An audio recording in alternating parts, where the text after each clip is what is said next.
Alô, alô, pessoal! Mais um vídeo aqui no canal. Uma ótima notícia envolvendo o futebol brasileiro. Lucas Paquetá está oficialmente inocentado. Saiu a decisão, tanto o jogador quanto o West Ham, seu clube, divulgaram nas redes sociais de maneira oficial. E a gente vai falar aqui, será que tem chance ele vir para o Flamengo agora que ele foi inocentado? Eu vi muita gente me perguntando isso nas redes sociais e a gente vai trazer aqui quanto o West Ham deseja para negociar o jogador, e tem também Flamengo recusando proposta de quase 100 milhões de reais pelo zagueiro Léo Ortiz. Pois é, a gente vai revelar aqui de que time foi a proposta, se o Flamengo chegou a negociar, enfim, a gente vai trazer todos os detalhes envolvendo essa informação. Isso tudo e muito mais no vídeo de agora, mas antes eu gostaria de pedir para você hypar o vídeo, dar o like no vídeo, ativar a notificação e também compartilhar esse vídeo com geral, porque assim todo mundo vai ficar sabendo de tudo que acontece lá no Flamengo. Antes de mais nada, galera, vou começar com o Lucas Paquetá. O Lucas Paquetá oficialmente inocentado, ainda bem que a justiça foi feita, teve uma investigação, que bom que teve a investigação também, porque se teve investigação é sinal que eles encontraram indícios, e que bom que o jogador foi inocentado. Porém, galera, eu fico muito feliz com ter dado tudo certo com o jogador. Acho que é um reforço também para a seleção brasileira, porque esse jogador vai voltar a ser convocado, é um jogador extremamente importante. Fico feliz pela pessoa, Lucas Paquetá, fico pensando como ele não sofreu.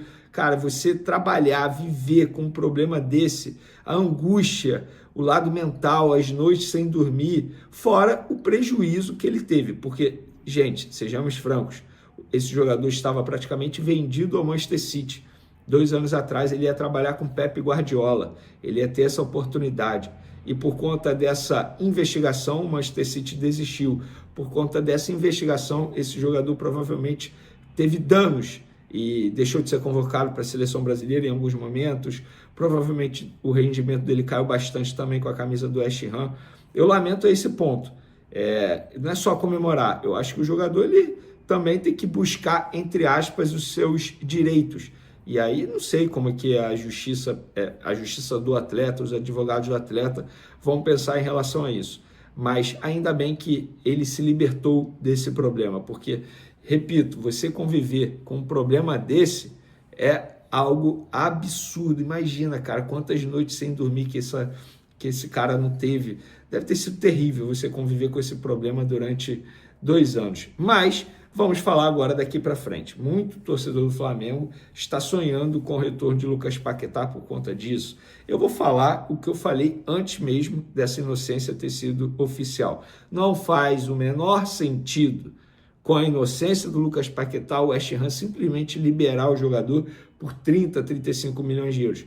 Pelo contrário, esse jogador é extremamente valorizado no mercado. Eu tenho certeza que vai ter clube querendo contratar o Lucas Paquetá pagando muito mais que esse valor. E, inclusive, isso é uma apuração, que na verdade foi publicado primeiro pela mídia inglesa e eu confirmei. O West Ham, galera, pretende vender Lucas Paquetá, se for vender Lucas Paquetá, por pelo menos 50 milhões de libras.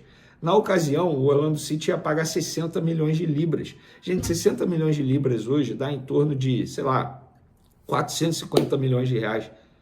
Na boa, por que o West Ham iria liberar para o Flamengo por 30 milhões de euros, 35 milhões de euros? Não faz o menor sentido o torcedor rubro-negro pensar assim.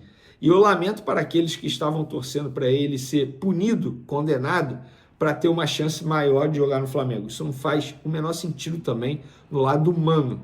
Vamos ter um pouco de empatia. Lucas Paquetá, seja feliz, independentemente seja no West Ham, no Manchester City, se o Manchester City quiser contratá-lo novamente, ou no Flamengo. Eu quero que você seja feliz. Desfrute do seu momento, da sua felicidade, dê um abraço na família, porque com certeza a família sofreu bastante também. Vamos falar agora da recusa da proposta ao Flamengo por Léo Ortiz. O clube que fez essa proposta foi o RB Leipzig, da Alemanha, que inclusive é do mesmo grupo do Red Bull Bragantino que o Léo Ortiz defendia antes de chegar ao Flamengo. E a informação publicada primeiramente pelo GE, que nós confirmamos que de fato teve a proposta há alguns dias, não foi essa semana, mas foi há alguns dias, segundo essa pessoa do Flamengo, a proposta foi de 12 milhões de euros, podendo chegar a 15 através de metas, ou seja, 12 mais 3 milhões em metas. É um valor fixo e mais outra parte em bonificação. O Flamengo recusou logo no primeiro momento, nem abriu conversas, nem abriu negociação, porque entende que Léo Ortiz é um jogador primordial ao técnico Felipe Luiz, e de fato está certo, né? Não é nem por conta da qualidade do Léo Ortiz, mas também da quantidade de zagueiros que tem hoje no elenco. O Flamengo hoje tem no elenco, vamos lá, Léo Pereira, Léo Ortiz, Danilo, João Vitor e Cleiton. São 5 zagueiros. Cleiton vai sair no fim do ano. João Vitor é uma jovem promessa, tem uma qualidade absurda. É uma qualidade absurda, mas é muito cedo para você deixar esse jogador como titular absoluto ou um reserva imediato. Danilo, a gente sabe que vive tendo problemas físicos e não é culpa do Flamengo. É um jogador com idade avançada que está enfrentando um calendário que ele nunca enfrentou anteriormente. Nem nos tempos de futebol brasileiro com a camisa do Santos, o calendário exigia tanto dos atletas como exige atualmente. E aí tem Léo Ortiz e Léo Pereira, que hoje é a dupla titular, sem sombra de dúvida. Gosto muito do Danilo, mas Léo Ortiz e Léo Pereira não tem que deixar a zaga titular. Aí você vai vender o Léo Ortiz, sendo que o Flamengo tem necessidade zero de receita com venda de jogador. Não faz o menor sentido vender.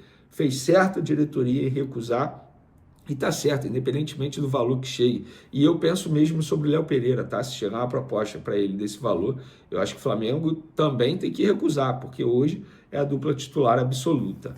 Quero te contar agora que Carlos Miguel, ex-goleiro do Corinthians e tratado algum tempo atrás como uma das maiores promessas da posição do goleiro no futebol brasileiro, está à disposição no mercado. A imprensa inglesa afirma que o Nottingham Forest já comunicou ao atleta de que ele não faz parte dos planos para a próxima temporada. O Forest, inclusive, procura um goleiro para disputar a posição com o Matt Sells. Como o Carlos Miguel é estrangeiro e não foi utilizado na primeira temporada, foram só 3 aparições, fica ruim para o Forest manter um goleiro que não é titular, bem longe disso, e ocupa a vaga de estrangeiro. Então, a ideia do Forest é negociar o mais rápido possível o Carlos Miguel. Levando em consideração que foram gastos apenas 4 milhões de euros para tirá-lo do Corinthians, dá para imaginar que não exista tanta dificuldade numa negociação com o Carlos Miguel. O grande ponto é que o goleiro, hoje com 26 anos de idade, ainda tem a preferência de permanecer na Europa, apesar de clubes grandes do futebol nacional estarem atrás de goleiros. Tenho contado para vocês que recentemente Flamengo, Palmeiras, Botafogo e Bahia, por exemplo, se interessaram na contratação de Pedro Morisco, 21 anos de idade, atleta do Curitiba. Um pouco antes, o Palmeiras e o Cruzeiro também fizeram tratativas com o Léo Jardim, que optou por renovar seu contrato com o Vasco da Gama. Importante lembrar ainda que dá para dizer que o Cruzeiro saiu dessa disputa por goleiro depois de fechar com o Matheus Cunha, reserva do Rossi, e é também por conta da saída do Matheus Cunha prevista para dezembro que o Flamengo monitora o mercado disposto a trazer alguém para fazer sombra ao Rossi.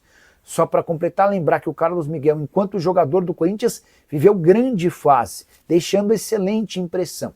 E ele só saiu do Corinthians porque a multa rescisória era das mais baixas, 4 milhões de euros, num contrato extremamente mal redigido pelo então presidente Duílio Monteiro Alves. Pergunta que eu deixo para você, o Carlos Miguel caberia no seu time do coração? Para mim, ele seria titular em praticamente todos os clubes da Série A do Brasileiro.